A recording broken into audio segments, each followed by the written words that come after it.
Hello बच्चों, स्वागत है हमारे चैनल साइंस स्टडी 99 ग्रुप में। तो जैसा कि प्यारे बच्चों, आज हम क्लास 11 पॉलिटिकल साइंस का थर्ड चैप्टर समानता के बारे में आज हम पढ़ेंगे। तो आइए बच्चों स्टार्ट करते हैं। समानता से आप क्या समझते हैं? समानता उस अवस्था को कहते हैं जिसमें विशेषाधिकार नहीं होना चाहिए, यानी विकास के समान अवसर मिलने चाहिए। किसी भी व्यक्ति के साथ धर्म, जाति, लिंग, संपत्ति के आधार पर भेदभाव नहीं किया जाना चाहिए और सभी को विकास के क्या मिलने चाहिए? समान अवसर मिलने चाहिए। इसी को हम समानता कहते हैं। समानता महत्वपूर्ण क्यों है? समानता के महत्वपूर्ण होने के निम्नलिखित कारण बताइए।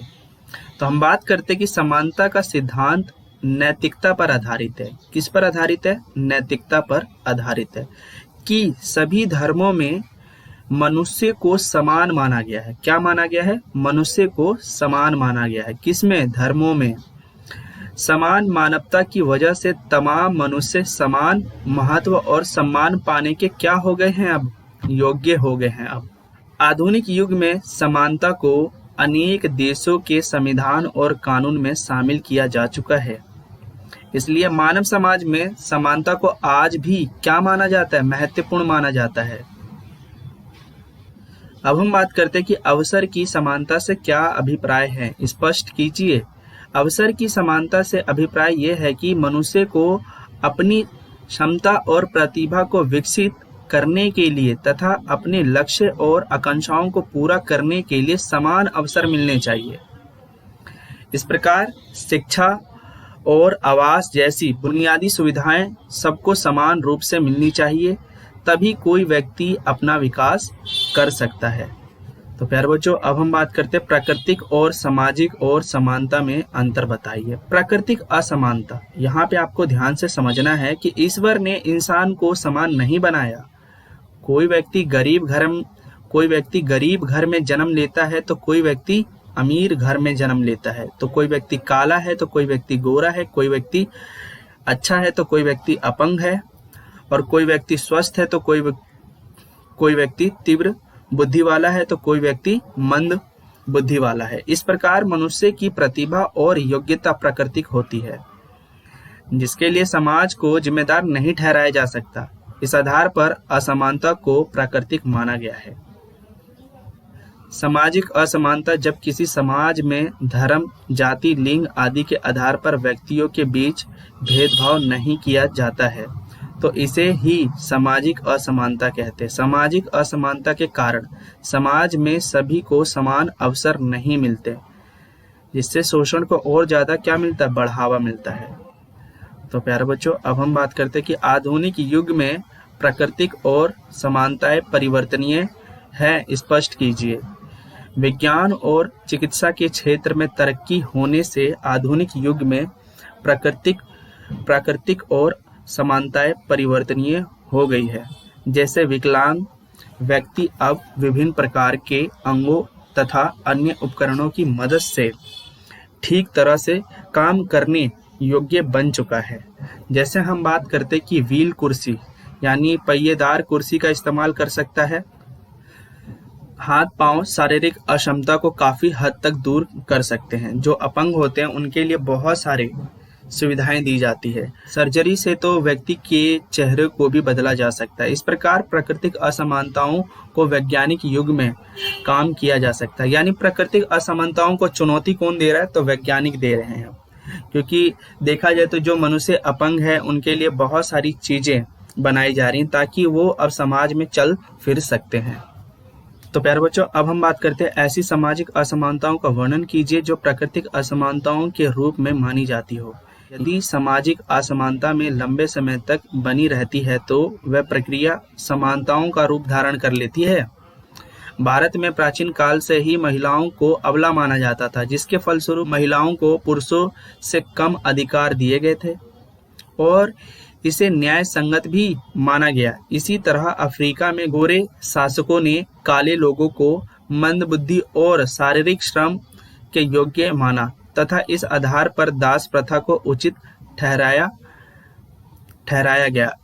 यदि कुछ असमानताएं लंबे समय तक बनी रहती है तो वह एक प्राकृतिक रूप ले लेती है। तो आपको ये सारी चीजें याद रखनी है और यहाँ पे असमानताएं लिख लेना है। तो प्यारे बच्चों, अब हम बात करते हैं कि समानता के 3 आयामों की व्याख्या कीजिए अथवा समानता किसे कहते हैं, इसके विभिन्न रूपों का वर्णन कीजिए। समानता का अर्थ किसी भी व्यक्ति के साथ धर्म, जाति, लिंग, संपत्ति आदि के आधार पर भेदभाव नहीं किया जाएगा। सभी को विकास के समान अवसर मिलेंगे। समानता के आयाम। राजनीति आयाम। तो हम बात कर रहे हैं कि राजनीति समानता। राजनीति समानता का अर्थ है कि राजनीतिक दृष्टि से सभी नागरिकों को समान अधिकार मिलने चाहिए। इसके अंतर्गत वोट देने और चुनाव लड़ने का अधिकार, विचार अभिव्यक्ति की स्वतंत्रता आदि को शामिल किया गया है। सामाजिक समानता। सामाजिक समानता का अर्थ है कि समाज के सभी वर्गों तथा लोगों को समान अवसर प्राप्त होने चाहिए। अर्थात समाज में धर्म, जाति, लिंग, संपत्ति आदि के आधार पर भेदभाव नहीं होना चाहिए। अब हम बात करते हैं आर्थिक समानता। आर्थिक समानता का अर्थ है कि समाज में आर्थिक विषमताएं हैं कम से कम होनी चाहिए तथा सभी को न्यूनतम आवश्यकताओं की पूर्ति होनी चाहिए। हमने समाज में देखा है कि भाई आर्थिक विषमताएं तो पाई गई है लेकिन कम से कम होनी चाहिए ताकि सभी इसका लाभ उठा सके। तो प्यारे बच्चों, अब हम बात करते हैं सकारात्मक कार्यवाही पर टिप्पणी लिखिए। केवल कानून द्वारा समानता की स्थापना नहीं की जा सकती, इसलिए सरकार समानता को बढ़ावा देने के लिए कुछ ठोस कदम उठाती है जिसे सकारात्मक कार्यवाही कहते हैं। जैसे सरकार ने कानून बनाकर जात पात और छुआछूत को समाप्त कर दिया, लेकिन फिर भी ग्रामीण और आदिवासी क्षेत्रों में जात पात के नाम पर भेदभाव होता रहता है।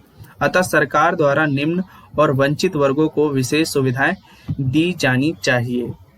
सकारात्मक कार्रवाई के रूप में आर्थिक सहायता प्रदान करना, छात्रवृत्ति या हॉस्टल जैसी सुविधाएं देना, नौकरी या शिक्षण संस्थाओं में आरक्षण देना। इस प्रकार सकारात्मक कार्रवाई एक विशेष वंचित वर्ग का स्तर ऊंचा किया जा सकता है, परंतु इसकी अवधि निश्चित होनी चाहिए तथा उस वंचित वर्ग को स्वयं सकारात्मक कार्रवाई का लाभ उठाकर अपनी स्थिति को सुधारने का प्रयास करना चाहिए। तो प्यारे बच्चों, अब हम बात करते हैं आलोचना। सकारात्मक कार्रवाई के कारण अन्य वर्गों को विकास के समान अवसर नहीं मिलते। आरक्षण भी एक तरह का भेदभाव है तथा इससे भी असमानता में वृद्धि होती है। तो प्यारे बच्चों, अब हम बात करते हैं समानता की स्थापना करने के लिए 3 उपाय। समानता में वृद्धि करने के तरीकों का उल्लेख कीजिए। समानता में वृद्धि लाने के लिए निम्नलिखित साधन अपनाए जा सकते हैं। विशेष अधिकारों का अंत। समानता की स्थापना करने के लिए सर्वप्रथम विशेष अधिकारों का क्या किया गया है? अंत किया गया, यानी अंत होना चाहिए और किसी भी व्यक्ति के साथ धर्म, जाति, लिंग, संपत्ति आदि के आधार पर भेदभाव नहीं होना चाहिए। विभेदक बर्ताव। कई बार कुछ लोगों के साथ अलग प्रकार का बर्ताव करना भी जरूरी है ताकि वह समानता का लाभ उठा सके, जैसे विकलांग, महिलाएं, अल्पसंख्यक आदि। इससे भी समानता में वृद्धि होती है।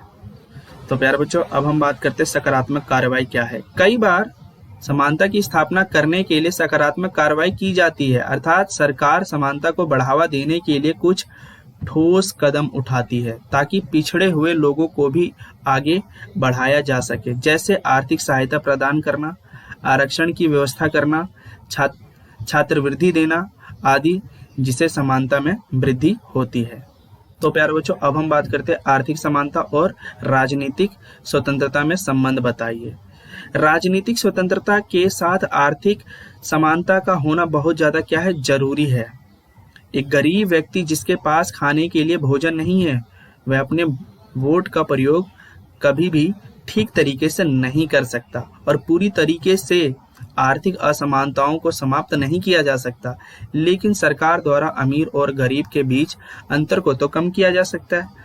हालांकि सबको बिना किसी भेदभाव के चुनाव लड़ने की स्वतंत्रता है, लेकिन व्यवहार में केवल अमीर आदमी ही धन का प्रयोग करके क्या कर लेता है? धन का प्रयोग करके विजयी हो जाता है। गरीबों द्वारा चाहे कितना भी काबिल और योग्य हो चुनाव में, तो वो हार ही जाता है, क्योंकि वह धनी उम्मीदवार की तरह चुनाव प्रचार में धन खर्च नहीं कर सकता। सिर्फ ये नहीं कि एक भूखे व्यक्ति से निष्पक्ष होकर वोट डालने की उम्मीद भी नहीं होती। वह पहला अपना पेट भरने के लिए काम करके धन कमाएगा और उसके बाद वोट का प्रयोग करके चाहेगा। ऐसे में अमीर उम्मीदवार उसके वोट को भी आसानी से खरीद सकता है। अतः आर्थिक समानता के बिना राजनीतिक स्वतंत्रता क्या है, एक धोखा ही तो है। तो प्यारे बच्चों, अब हम बात करते हैं मार्क्सवादी समानता और उदारवादी समानता में अंतर स्पष्ट कीजिए। मार्क्सवादी समानता मार्क्स के अनुसार असमानता का एक मुख्य कारण है कि आर्थिक साधनों जैसे जल, जंगल, जमीन आदि पर किसका नियंत्रण है? पूंजीपति वर्गों का नियंत्रण है। अतः उत्पादन और वितरण के साधनों पर सरकार का नियंत्रण होना चाहिए और सभी को विकास के समान अवसर मिलने चाहिए, जिससे समानता की स्थापना की जा सके। तो उदारवादी समानता के बारे में पढ़ते हैं। उदारवादी विचारधारा मार्क्सवादी के क्या है? ये विपरीत है। उदारवादी विचारधारा के अनुसार व्यक्तियों को उनकी योग्यता के अनुसार क्या देना चाहिए? पुरस्कार देना चाहिए। प्रतियोगिता के सिद्धांत को अपना लेना चाहिए। प्रत्येक व्यक्ति को न्यूनतम आवश्यकताओं की पूर्ति होनी चाहिए, तभी समाज में समानता की स्थापना की जा सकेगी। तो प्यारे बच्चों, अब हम पढ़ते हैं भारत सरकार ने सामाजिक समानता स्थापित करने के लिए कौन से ऐसे प्रयास किए हैं। तो भारत सरकार द्वारा सामाजिक समानता की स्थापना के लिए निम्नलिखित उपाय किए हैं। भारतीय संविधान के अनुच्छेद 14 के माध्यम से कानून के समक्ष समानता को अपनाया गया और अनुच्छेद 17 के द्वारा अस्पृश्यता का अंत किया गया है। संसद और विधानसभाओं में SC ST के लिए आरक्षण की व्यवस्था की गई है। सरकारी नौकरी में SC ST OBC के लिए आरक्षण किया गया है। स्थानीय संस्थाओं में 1/3 सीटें महिलाओं के लिए भी आरक्षित की गई है। तो जैसा कि प्यारे बच्चों, आज हमारा चैप्टर अच्छे से कंप्लीट हो गया। अभी तक आप लोगों ने हमारे चैनल को सब्सक्राइब नहीं किया तो सब्सक्राइब कीजिए, बेल आइकन को क्लिक कीजिए, लाइक कीजिए, शेयर कीजिए, कमेंट कीजिए। तो प्यारे बच्चों, हम नेक्स्ट वीडियो में मिलते हैं।